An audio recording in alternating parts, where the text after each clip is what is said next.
Et cette croix m'avait sauvé dans un LBD. Donc c'est pour ça que je voulais mettre, c'est-à-dire que c'est vrai qu'il y a eu un facteur chance pour certains, mais sachez que ma croix en fait c'était une excuse. D'ailleurs on me l'avait retirée à un moment parce que c'était une arme de protection. Et puis je pouvais avancer sur les flics comme ça, et le LBD était directement dans mes yeux, sauvé par la croix. Donc c'est vrai que la ville a dit arrête avec ta croix, etc. Mais c'était l'anecdote, c'était pour dire que le hasard de la vie a fait que la foi a sauvé quelque chose. Et alors, j'ai un hommage vraiment pour vous qui êtes là, je suis vraiment très ému. Et je dis qu'on n'oubliera jamais nos amis sacrifiés pour le combat de la liberté. Il a fallu comprendre qu'on n'est pas en liberté, qu'on est une génération sacrifiée finalement. Et Dieu a choisi votre espèce pour envoyer tout son amour et une espérance pour l'humanité. Mais vous, être humain, vous avez bafoué les temps précieux de vie en vous entretuant par vanité et par avidité de pouvoir, des adorations pour des pages de vieux livres mal compris. Mais au milieu de toutes ces ténèbres, aujourd'hui, il y a une poignée d'êtres humains qui n'abandonnent pas les gilets jaunes.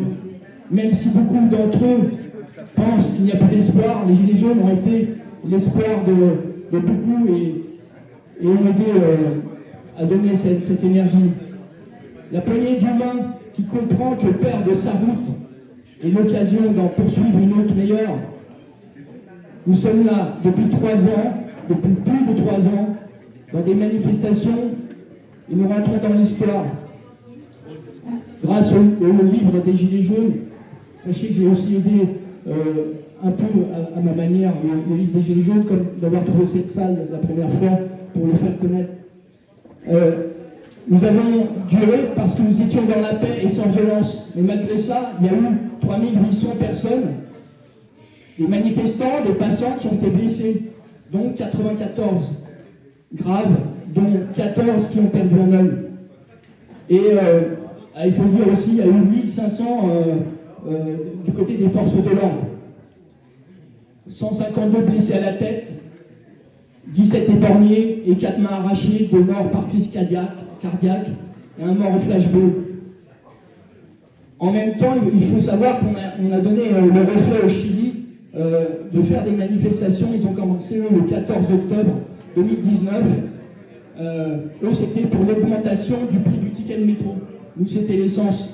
Il faut savoir qu'ils ont été...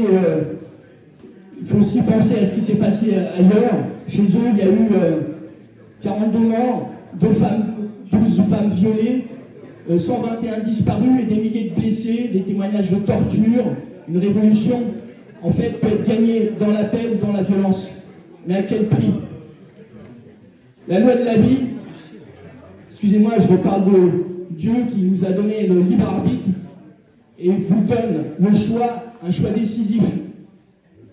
Dieu a besoin de vous et de beaucoup de monde pour contrer ce démon argent et de tous ces reptiliens inhumains qui gouvernent et qui ne cherchent qu'à nous détruire. On a envoyé de la lumière avec les gilets jaunes pour qu'aujourd'hui les masques, les vrais visages sous les masques se retirent sous les hommes politiques et se dévoilent. Voilà notre combat et je suis très heureux d'être avec vous. On sera toujours avec vous jusqu'à la fin.